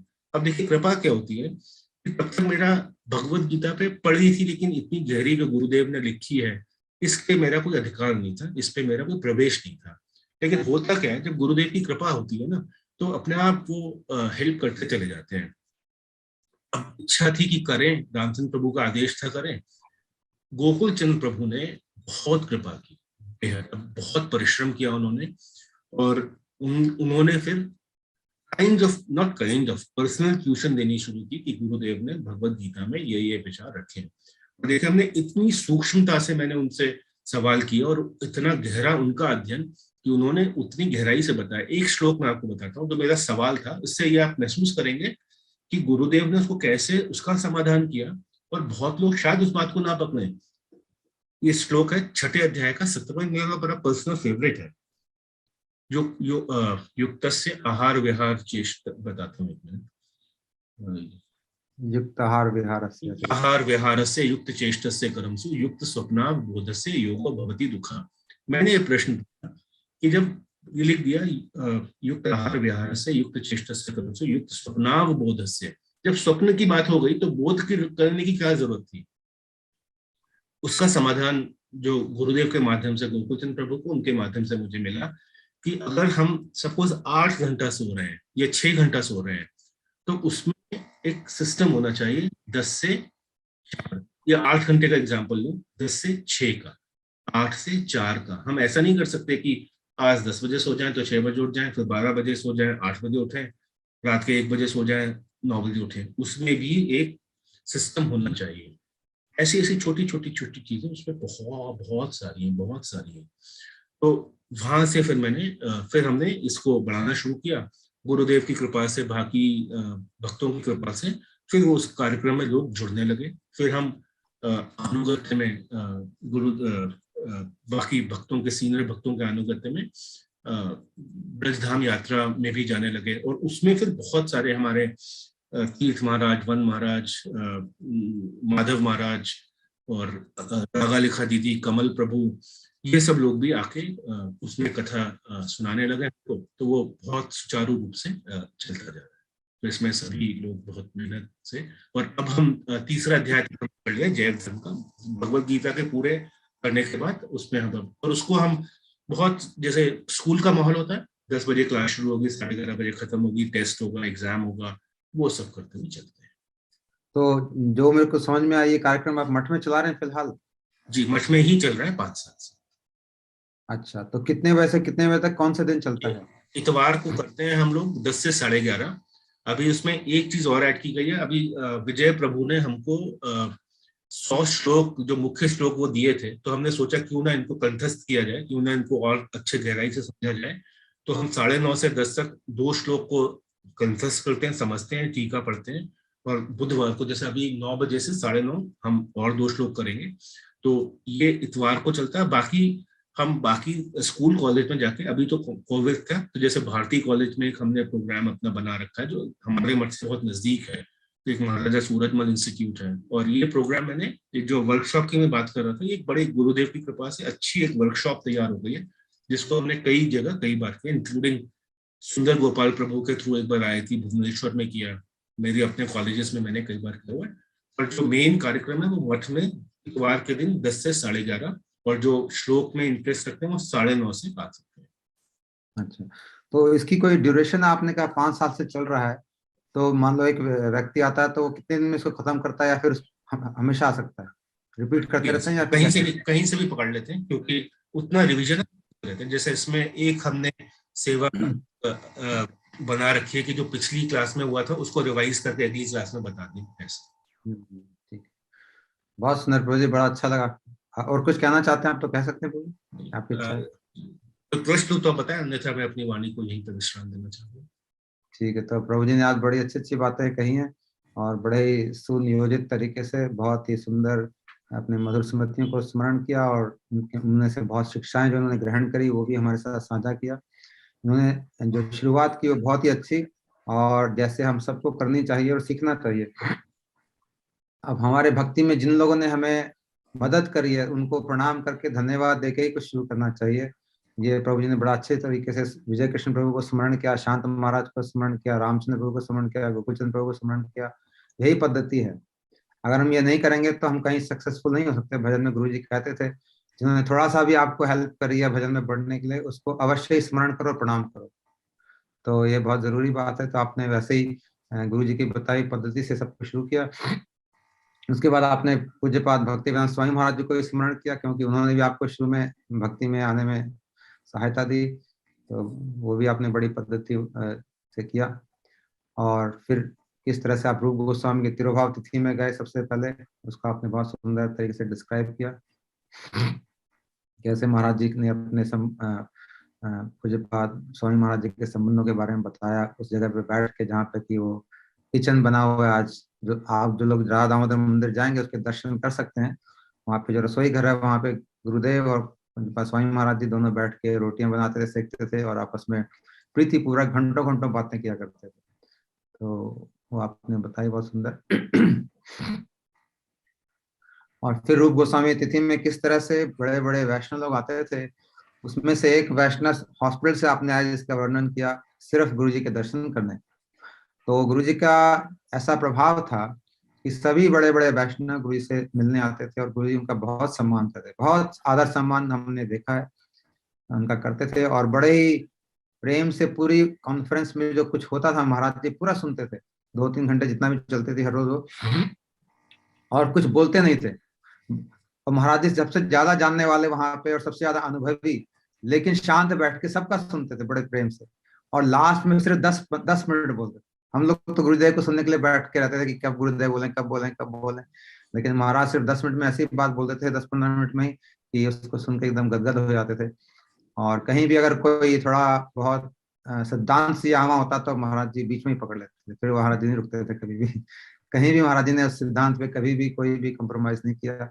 चाहे कोई भी बोल रहा हो, कितना भी बड़ा कथाकार क्यों ना हो, या कोई बड़ा नेता ही क्यों ना हो, महाराज उनको भी रोक के टोक दिया करते थे। बड़े ही निर्भीक थे इस मामले में। और फिर आपने देखा कि जब ये सभाओं का आपने दर्शन किया तो आपको समझ में आया कि बड़े उच्च स्तर के यहाँ भक्त हैं। जी हाँ, ये बात समझ में आ जाने से अच्छा है, जिसको और मुझे लगता है कि सभी लोग जो गुरु से जुड़े हैं सबको इस बात अच्छे से समझ में आ गई है कि ये कोई साधारण भजन का स्थान नहीं है, ये ब्रज भक्ति का स्थान है। यहाँ पे कि बड़े उच्च स्तर के भक्त हैं। प्राय सभी लोग मुक्ति हैं। आप काफी लोग मुक्त भी हैं और काफी होने वाले इस तरह के लोग यहाँ पे हैं आसपास। हम लोग उनको देख नहीं पा रहे, लेकिन वो सब ऐसी स्थिति में है। और फिर आपने कहा महाराज जी जब आते थे दिल्ली में तो बहुत ही उल्लास का वातावरण बन जाता था। महाराज जी जहां भी जाते थे वहां उल्लास का वातावरण हो जाता था। कहीं भी जाए, दिल्ली आते, मठ आते, दूसरे विदेश जाते, तो वहां पे लोग झूम उठते थे। तो ये तो उनकी क्वालिटी थी। और फिर आपने गौर पूर्णिमा के बारे में बताया, कितने लोग वहां पे आए, विभिन्न संस्कृतियों से वहां लोग आए, विभिन्न रंगों वाले, विभिन्न देशों वाले। और वो सब चीजें बिना किसी बड़े ऑर्गेनाइजेशन एफर्ट के, बिना किसी बड़ी चेष्टा के, सब कुछ बड़े अद्भुत रूप में हारमोनियसली हो जाता था। इसको आपने नोट किया, मैंने भी इसको नोट किया शुरू शुरू में जब मैं मथुरा की परिक्रमा करी थी 90s में। तब यही देखता था कि कैसे सारा काम अपने आप हो जाता है। इतनी बड़ी परिक्रमा है, प्रसाद भी हो रहा है, सब जल्दी उठ रहे हैं, जा रहे हैं, सब कुछ व्यवस्थित रूप में चल रहा है। तो ये तो गुरुदेव की दिव्य शक्ति का संचार होता था हर जगह, ऐसा लगता है उनकी शक्ति से ही सब कुछ चलता था। और फिर आपने जो गुरुदेव की जो वो बात नोट करी, ये भी नोट करने वाली बात है, जो कैसे परिक्रमा से सब लोग चल के आए। बड़ी परिक्रमा थी उस दिन नरसिंह पल्ली की। और नरसिंह पल्ली की परिक्रमा तो बड़ी फेमस है, क्योंकि उस वहां से आते टाइम तो बहुत कम लोग ही हैं जो डोले के साथ रह जाते हैं क्योंकि बहुत गर्म होता है रोड, और पैरों में छाले भी हो सकते हैं, और करीब 3-4 बजे पहुंचते हैं। तो ज्यादातर लोग तो नरसिंहपल्ली से बस पकड़ लेते हैं, और केवल गृहस्थ नहीं, ब्रह्मचारी लोग भी बस में बैठ जाते हैं अक्सर। और गुरुदेव जब देखते थे तो ब्रह्मचारी लोग डर के मारे, मैंने तो देखा, छत से कूद जाते थे गुरुदेव देखना ले हमें, बचने के लिए उनकी निगाहों से क्योंकि गुरुदेव डंडा लेके आते थे। तो वो चाहते थे कि ब्रह्मचारी कम से कम अपने आचरण में मजबूत हो, और ऐसा ना करे। गृहस्थों को तो ज्यादा बोलते नहीं थे, उनके लिए छूट थी, लेकिन ब्रह्मचारी के प्रति गुरुदेव बड़े ही स्ट्रिक्ट थे उसमें। तो उसके बाद गुरुजी ने पूछा कि आज तुम लंबी परिक्रमा करके आए हो, मैं समझता हूँ, मैं तो महाप्रभु से प्रार्थना करूंगा तुम सब पे कृपा करें। तो ये तो महाराज जी की विशेष गुण था कि आपकी जो स्थिति है उसको बहुत अच्छे से समझते थे, और उसी हिसाब से भी काम करते थे। न केवल वहां पे, बल्कि ब्रज में भी जब बड़ी परिक्रमा होती थी तो मैंने देखा महाराज जी ज्यादा कथा नहीं करते थे, विश्राम के लिए समय दे देते थे कि आज बहुत लंबी परिक्रमा, छोटी कथा करके वहां पे क्लोज कर देते थे। तो बहुत ही सेंसिटिव थे दूसरों की नीड्स के लिए, कि दूसरों को क्या लग रहा है, उनकी क्या सी स्थिति है। ये नहीं कि अपने अपने ही वीणा छोड़े जा रहे हैं, किसी का पता नहीं क्या, हर एक से बहुत बढ़िया कनेक्टेड थे और बहुत ही अच्छी तरह से दूसरों के बहुत सम्मान पूर्वक उनको ये करते। तो ये आपने नोट किया, ये बड़ा अच्छा लगा मुझे आपने जो बात बताई। फिर माता जी की प्रणामी वाली बात भी अच्छी लगी। छोटा सा कोई रुपया लगे, कोई खड़ा महाराज जी भीड़ में से निकल के जाके उसको लिया।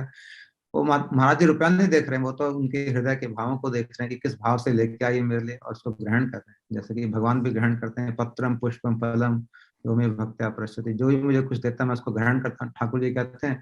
वैसे ये हमारे गुरु जी भी ठाकुर जी ही हैं। वो एक उनकी एक मर्सी फॉर्म में है, ठाकुर जी हैं, लेकिन उनका जो करुणा स्वरूप है भगवान का, वही गुरुदेव है। तो वो इस तरह से उन्होंने ग्रहण किया उसको, छोटी सी भेंट को। और फिर आखिरी उन्होंने मैसेज दिया उस परिक्रमा का, आपने कहा कि जो कष्ट आपको हुए उसको आप स्मरण ना रखना, और यहाँ की जो शिक्षाएं हैं, यहाँ की जो दर्शन है, यहाँ के जो भक्ति का अनुभव आपने किया, उसको आप याद रखना जब वापस जाओगे। तो ऐसा उन्होंने बताया। और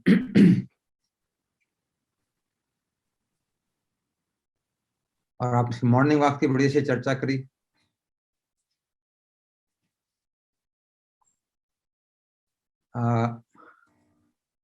हाँ, तो दो तीन प्रश्न का आपने जिक्र किया, वो बड़े अच्छे थे। जब प्रभु जी तो बहुत प्रश्न पूछते थे, फेमस थे प्रश्न पूछने के लिए। जहाँ हमारे घर भी आते तो प्रश्न पूछते, यहाँ भी मॉर्निंग वॉक करते थे घर के आसपास, तो उनके प्रश्न खत्म नहीं होते थे।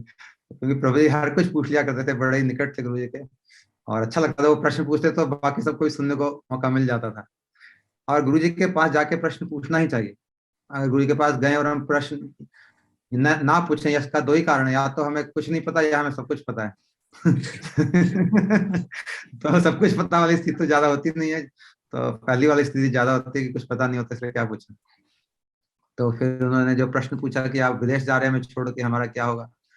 तो फिर उन्होंने गुरु जी ने तुरंत जवाब दिया, श्री चैतन्य मनोभिष्टम स्थापितम येन भूति स्वयं रूप कदा मह्यम ददाति स्वपदान्ते। महाप्रभु के मनोभिष्ट को स्थापित करने के लिए मैं हर जगह जाता हूँ, और उनकी वाणी को लेके दुनिया के कोने कोने में गुरुदेव गए, इतनी इतनी अवस्था में। फिर आपने जो बात कही शरणागति की, ये भी बड़ी सीखने वाली बात है। धीरे धीरे करके आती है, लेकिन इसके बिना भजन भी नहीं है, शरणागति के बिना। पहले तो जैसा कि आपने बताया कि हम इंडिपेंडेंट होकर काम करते हैं, कभी टिक्की खाने निकल गए, कभी बिहारी जी के दर्शन, कभी परिक्रमा, लेकिन गुरुदेव ये भजन का तरीका नहीं है। ये मनमाने ढंग से जो हम करते हैं, ये भजन नहीं है। इसलिए पहले हम लोग जाते थे गुरुदेव से, तो सीधे गुरुदेव से मिलने जाते थे। अगर आपको कुछ करने की इच्छा भी तो उसको गुरुदेव के सामने रखना चाहिए, गुरुदेव मेरी ऐसी इच्छा हो रही है।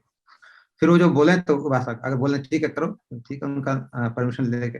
बेस्ट तो है कि जाकर उन्हीं से पूछें क्या करना चाहिए। लेकिन अगर वो नहीं कर पाता है तो फिर कोई बात नहीं, अपना इच्छा को प्रकट कर सकते हैं, लेकिन गुरुदेव से सामने प्रकट करके उनसे आज्ञा लेके करना चाहिए, उनके आशीर्वाद के साथ। अगर वो बोले हाँ जाओ परिक्रमा करो, कोई बात नहीं, तो जाओ, कोई बात। तो ये अनुगत्य में रहना बहुत बहुत जरूरी है। गुरु जी की बुद्धि से चलना, अपनी बुद्धि से नहीं है। हमारे मधुसूदन प्रभु जी कार्यक्रम पे आए थे, उन्होंने बात कही थी, गुरु बुद्धि से चलना चाहिए, अपने खुद की बुद्धि से नहीं। जो हमें सही लगता है वो सही, जो गुरु को सही लगता है वो काम हम करें।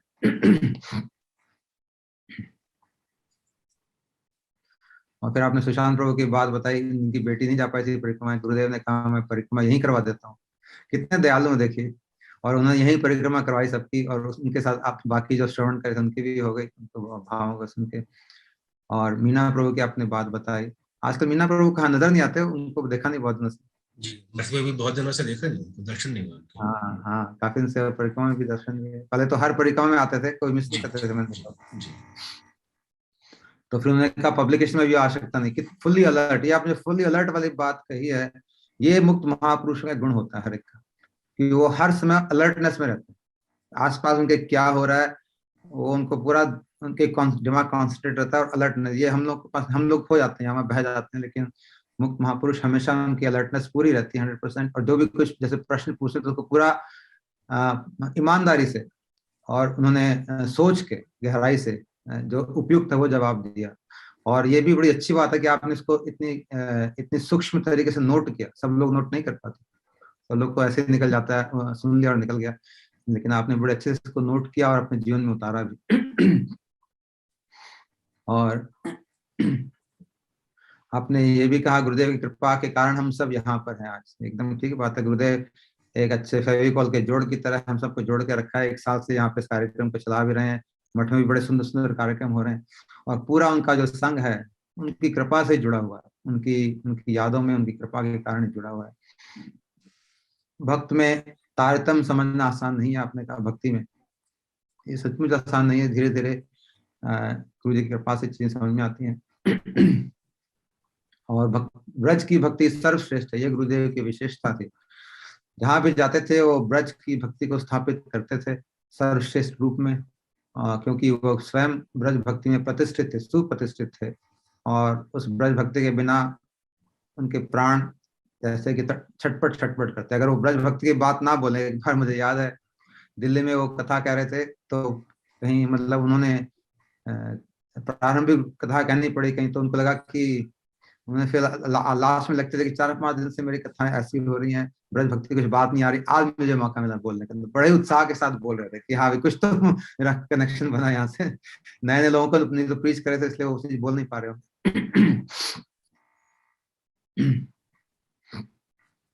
और आपने ये भी कहा कष्ट आता है उसको सब। बहुत सुंदर सुंदर शिक्षाएं आपने बताई आज, बड़ा अच्छा लगा मेरे को।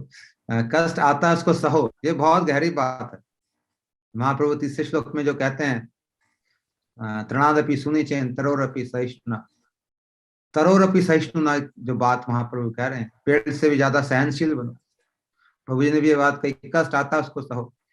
ये अपने कर्मों का ही फल है, सचमुच में अपने कर्मों का फल है। हम लोग को लगता है कि दूसरा कष्ट दे रहा है या इसके कारण मुझे कष्ट मिल रहा है, नहीं नहीं, ये हमारे अपने, हमने उसको इन्वाइट कराया है, बुलाया है, हमने ऐसा उसके लिए कार्य किया है, मेहनत करी है कि वो कष्ट हमारे जीवन में आए, तो इसलिए वो आए हैं। तो गुरुजी इसका उपाय बता रहे हैं, इसको सहो, बस गो थ्रू इट, उसको सहन कर दो और उससे ज्यादा हम लोग डिस्टर्ब ना हो और उसके लिए ज्यादा उसको तोड़ रोकने का भी ज्यादा प्रयत्न ना करें, उसको सहन करके निकल जाने दो। जैसे कि तूफान आता निकल जाता फिर शांति हो जाती है, वैसे आपने अपने मठ में अनुभवों से भी देखा कि कैसे चीजें आई और निकल गई, तूफान निकल गया फिर शांति हो गई।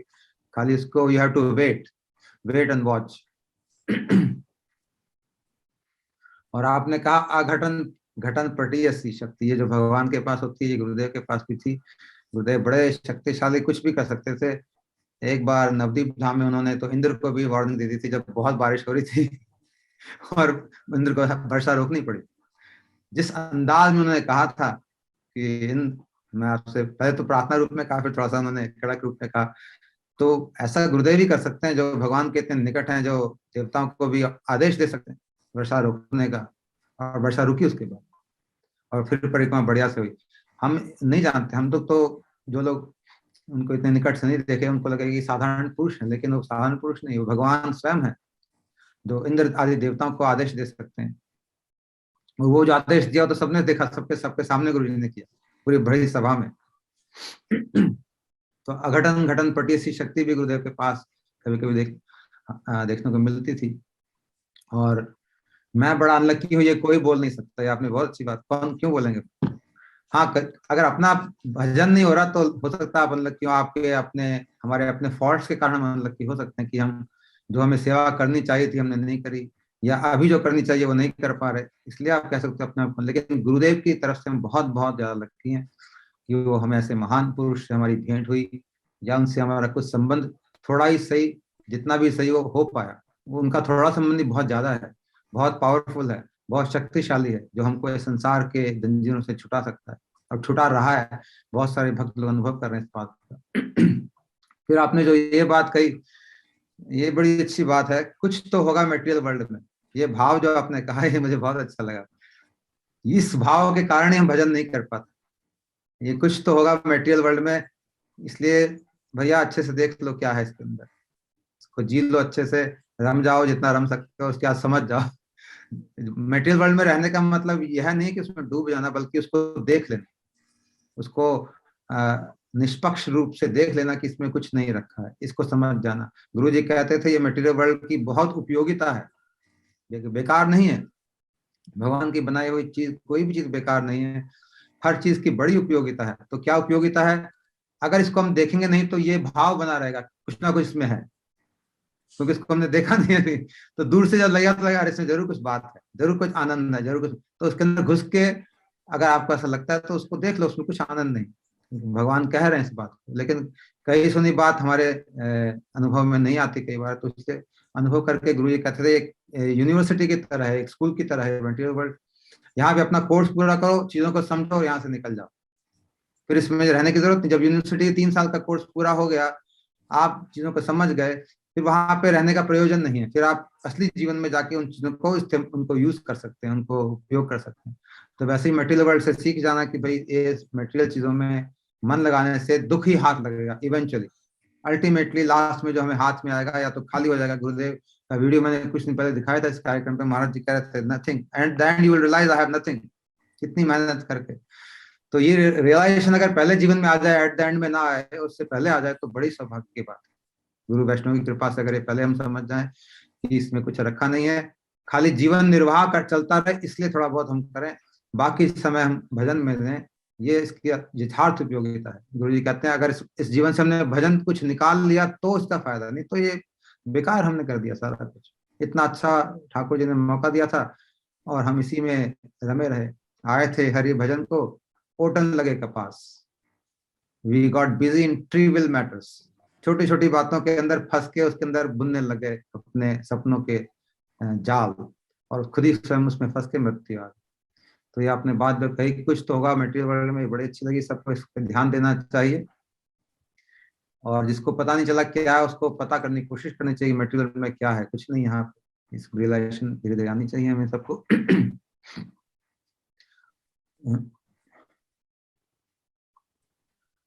आपने एक बात भी कही कि कथा कीर्तन में शायद मैं इतना नहीं समझ पाता, लेकिन इस घटना ने बहुत समझा दिया। ये जो घटना आपने बता रहे थे मठ में हुई या जो भी है, ये बात ठीक है। ये तो यही मैं बात करता हूँ, अनुभव से जो चीज समझ में आती है कथा कथन कीर्तन से उससे थोड़ा मुश्किल होता है, क्योंकि वो जो कथा होती है वो दूसरे के अनुभव होते हैं, और जो आप उसके अंदर से गुजरते हो वो आपके अपने होते हैं। तो उसमें आपको बहुत अच्छे समझ में आती है। अगर दूसरा कोई बोले कि आग गर्म है हाथ जला देगी, तो फिर शायद उतनी ठीक से समझ ना आए, लेकिन जब एक बार हाथ जल जाए खुद का, तो जीवन में फिर वो जो सीख है हमेशा के लिए रह जाती है हमारे साथ। तो ये अनुभवों की, इसलिए अनुभवों का बड़ा महत्व है, ज्ञान का उतना महत्व नहीं है। कि हम कहते हैं कि ये अनुभवी संत हैं, ज्ञानी संत नहीं बोलते, अनुभवी बोलते हैं, क्योंकि वो बहुत अनुभवों से गुजरे हैं। फिर आपने ये भी बड़ी अच्छी बात कही, पहले भक्ति के कार्यक्रम में लगा दो फिर संसार में लगा। ये प्रायोरिटी की आपने बात जो कही कि प्रायोरिटी किसको देना है, भजन को देना है या संसार को देना है, ये बात भी बड़ी अच्छी बात है। ज्यादातर हम लोग जो प्रायोरिटी है उसको संसार को देते हैं। अपना काम, अपना जॉब, सब कुछ ठीक है, और अगर बीच में कभी छुट्टी उट्टी हुई तो धाम चले जाते हैं, किसी संत से मिल लेते हैं, अगर कोई जगह मिली उसके बीच में कहीं। अगर संसार ने कुछ छोड़ा हमारे लिए कोई समय तो हम कर लेते हैं। लेकिन समझदार वही है जो पहले भजन बना ले फिर उसके बाद संसार में लगे। सुबह जल्दी उठ के अपना हरिनाम संख्या पूरी कर ले, उसके बाद अपने काम काज पे लगे, या जो कुछ करना चाहिए साधन वो पूरा कर ले। तो प्रायोरिटी पहले भजन को देना चाहिए। जिसको समझ है वो ऐसा देंगे, और जिसको नहीं है वो उसको जानने की कोशिश करेंगे धीरे धीरे। फिर आपने ये भी कहा अटेम्प्ट सिंसियर होना चाहिए। कोई भी हम अटेम्प्ट करें, गुरुदेव हमेशा उसकी सहायता के लिए खड़े हैं। खाली वो अटेम्प्ट हमारे हृदय से हो, हमारे प्राणों से हो, और सिंसियर हो, और उसके अंदर कोई छुपी हुई भाव ना हो, कोई स्वार्थ की छुपी हुई भावना ना हो। ऐसा कई बार होता है कि हमें भी नहीं पता चलता कि हम उसके अंदर हमारी इतर भावना है, गुरु जी की सेवा के अलावा कुछ और भावना है। कई बार वो भावना हमसे भी छुपी होती, खुद से भी, लेकिन वो होती है। तो वो सीनियर वैष्णव को वो पता चल सकती है, वो लोग भी बता सकते हैं अगर हमें ना पता चल रहे तो उनका साथ। लेकिन सिंसियर होना चाहिए अपनी तरफ से कि हम गुरु जी की कुछ सेवा करें या जो भी कुछ करें उसमें सिंसियरिटी हो। फिर आपने ये भी बात कही कि जहाँ भी जाते हैं आप, अगर किसी को बोलते हैं मैं श्रील भक्तिवेदांत नारायण गोस्वामी महाराज जी का शिष्य हूँ, तो बहुत सम्मान मिलता है, मिलेगा ही। ये सम्मान हमें नहीं मिल रहा है, महाराज जी को मिल रहा है एक्चुअली। क्योंकि महाराज जी का कुछ भी उनसे रिलेटेड है वो सम्माननीय है। उनका कोई भी चीज, उनके कोई भी शिष्य, उनके कोई भी स्थान, क्योंकि वो ऐसे ऐसी ग्रेट पर्सनालिटी है, वो भगवान स्वयं है। तो उनसे जुड़ी हुई हर चीजें बहुत सम्माननीय, इसलिए बड़े बड़े वैष्णव भी बड़ा सम्मान आदर करते हैं। ये बात ठीक है, क्योंकि जब वो जानते हैं कि महाराज जी का भक्ति वेदांत नारायण महाराज जी का शिष्य है, तो उनके हृदय में बहुत सम्मान आता है, प्रेम भी आ जाता है। क्यों आता है? क्योंकि उन्होंने पूज्यपाद महाराज जी के आचरण को देखा, दर्शन किया, उनके प्रेम को दर्शन किया है, उनके सम्मान को दर्शन किया। कितना सम्मान हर व्यक्ति के लिए, छोटे से छोटे व्यक्ति को ऐसे सम्मान देते थे। कोई ब्रजवासी आ जाए, कोई नया व्यक्ति आ जाए जिसको अभी भजन में कुछ भी नहीं आता, उसको इतने सम्मान देते थे, इतना प्रेम से बात करते थे, अपना ही बना देते थे एक बार में। तो ऐसे उनकी आचरण से ही लोग प्रभावित, और कई आने वाले कई समय तक ऐसे प्रभावित रहेंगे। पूज्यपाद भक्ति वल्लभ तीर्थ महाराज जी की आपने बात की चर्चा करी, वह स्वयं एक बहुत ही बड़े संत तीर्थ महाराज, तो उन्होंने भी गुरुदेव के प्रति इतने भावों को दर्शाया आपको। और आखिर में आपने कहा, गुरु गोविंद दो खड़े काके लागू पाए, बलिहारी आपने जिन गुरु दियो मिलाए, आपने कहा गोविंद दियो मिलाए, किसी गुरु दियो मिलाए, भक्त को दियो मिलाए, और ये सब मठ दियो मिलाए, ऐसा आपने कहा। तो ये बड़े अच्छे भाव है गुरु के प्रति। अगर हम सारी भक्ति गुरु में लगा दें तो इसमें कोई भी दोष नहीं, भगवान अपने आप ही मिल जाएंगे। लेकिन हम सीधा भगवान की में सारी भक्ति लगा दें तो नहीं मिलेंगे, भैया गुरु में लगानी ही पड़ेगी। खाली अकेले भगवान को नहीं पा सकते, लेकिन खाली गुरु से भगवान को पा सकते, कोई दिक्कत नहीं, बड़े आराम से। सिर्फ अगर पूरा जोर गुरु जी के चरणों में लगा दें, और अगर मान लो हमको लग रहा है कि हमारा भगवान का ध्यान नहीं हो रहा, कोई भी बात नहीं है, सब कुछ अपने आप में भगवान मिल जाएंगे। तो गुरु की ऐसी शक्ति है। तो गुरु गोविंद दोनों अगर साथ में आ जाए तो पहले गुरु के चरणों को पकड़ लो। बलिहारी गुरु आपनो जिन गोविंद दियो मिलाए, जिसने के गोविंद से मिला दिया, मिला देंगे। ऐसे गुरु को शत शत नमन है, प्रणाम है। और हमारे नंद किशोर प्रभु जी को भी बहुत बहुत धन्यवाद, प्रणाम है। उन्होंने बहुत अच्छी अच्छी शिक्षाएं बताई हैं और अपने अनुभवों को हमारे साथ शेयर किया है। बहुत क्वालिफाइड हैं, जैसा कि मैंने पहले कहा, और इतने क्वालिफाइड होके भी इतने सरल रूप में इतनी सेवाएं करते हैं मठ में। रेगुलरली इतने कार्यक्रम को चला रहे हैं, जो लिम्पी कार्यक्रम, उन्होंने बोला आप लोगों को भी जिनका इसमें इंटरेस्ट है कार्यक्रम में, और मैं समझता हूँ सभी लोग को आना चाहिए, जो लोग आ सकते हैं, इनके लिए सुविधा है। संडे को उन्होंने कहा 10 बजे, है ना प्रभु जी? जी जी प्रभु। हाँ, 10 बजे हमारे गौड़िया मठ में होता है। तो संडे को तो सभी की छुट्टी होती है, मैं समझता हूँ, दूर से भी आ सकते हैं, ऐसी कोई बात नहीं है। घूमने निकल जाओ, वहां पे प्रसाद ही मिलेगा, प्रसाद भी होता है ना उसके बाद। जी जी। तो बढ़िया आउटिंग हो जाएगी, सुबह जाओ, क्लास अटेंड करो, प्रसाद पाओ, आराम से घूम के आओ। घर में प्रसाद बनाने की जरूरत नहीं। तो ये बड़ा अच्छा आइडिया है, जो फैमिली वाले लोग हैं उनको आना चाहिए अवश्य ही, क्योंकि ऐसे कार्यक्रम और ऐसे वैष्णवों के द्वारा ये बनाए हुए कार्यक्रम, वहाँ विजय प्रभु भी आते हैं, अपना कुछ वहाँ भी वो भी बताते हैं। तो इनके संग मात्र से ही भजन सब अपने आप चलने लग जाएगा, वैष्णव के संग से ही। तो सभी को आना चाहिए जो आ सकते हैं, आना चाहते हैं। तो आज के कार्यक्रम को हम यहाँ पे विराम देंगे, और कल कल तो तिथि है, जगत गुरु भक्ति सिद्धांत सरस्वती ठाकुर प्रभुपाद जी की तिरुभाव तिथि है, 84वीं तिरुभाव, 84th विरहोत्सव। तो कल शाम को भी हम कार्यक्रम रखेंगे यहाँ पे, हमारे पूज्य विजय प्रभु जी आएंगे, और हो सका तो हम संजय प्रभु को भी बुलाएंगे, या कोई और वैष्णव अगर आना चाहेंगे, या कृष्णदास प्रभु जी को। मुझे लगता है 2 वैष्णव आने चाहिए कम से कम। तो कल और हमारा मठ में फंक्शन दिन में है मेरे ख्याल से, कहा ना प्रभु जी? 10 से 2। हाँ, कल दिन में फंक्शन है लंच टाइम का, तो हम दिन में जाएंगे मठ में। सभी लोग कोशिश करें कि वहां जाएं, क्योंकि प्रभुपाद जी के कारण ही आज जो कुछ भजन हो रहा है, किसी के पास किसी का भी उन्हीं कारण हो रहा है। और शाम को 7:30 बजे हम इसी जगह फिर मिलेंगे, प्रभुपाद जी की तिथि का पालन करेंगे विधिवत। आप सभी को मेरा दंडवत प्रणाम, हमारे श्रीपानंद किशोर प्रभु जी को मेरा दंडवत प्रणाम, और श्री गुरु महाराज की जय, अनंत कोटि वैष्णवगण की जय, गौर भक्तगण की जय, श्री हरिनाम प्रभु सभी को गौर प्रेमानंद।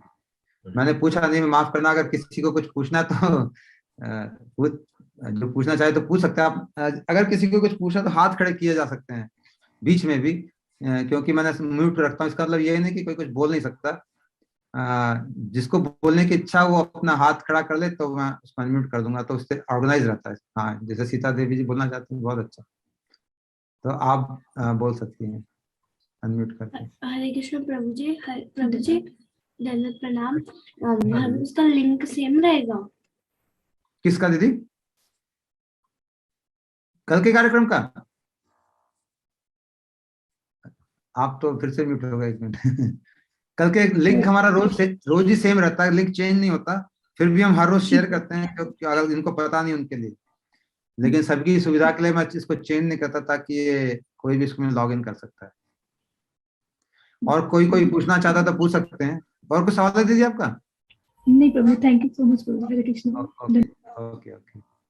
और किसी को कोई पूछना है तो आप पूछ सकते हैं, तो हम कार्यक्रम को विराम देंगे यहाँ पे।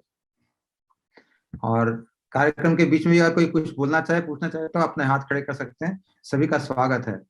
ऐसा ना लगे कि सिर्फ मैं ही बोल रहा हूँ या जो बोलने वाले अतिथि हैं वही बोल रहे हैं। सभी इसमें पार्टिसिपेंट्स बने, और जितने ज्यादा लोग बोलेंगे, पार्टिसिपेट करेंगे, मुझे लगता है उतना ही अच्छा इसमें आनंद आएगा।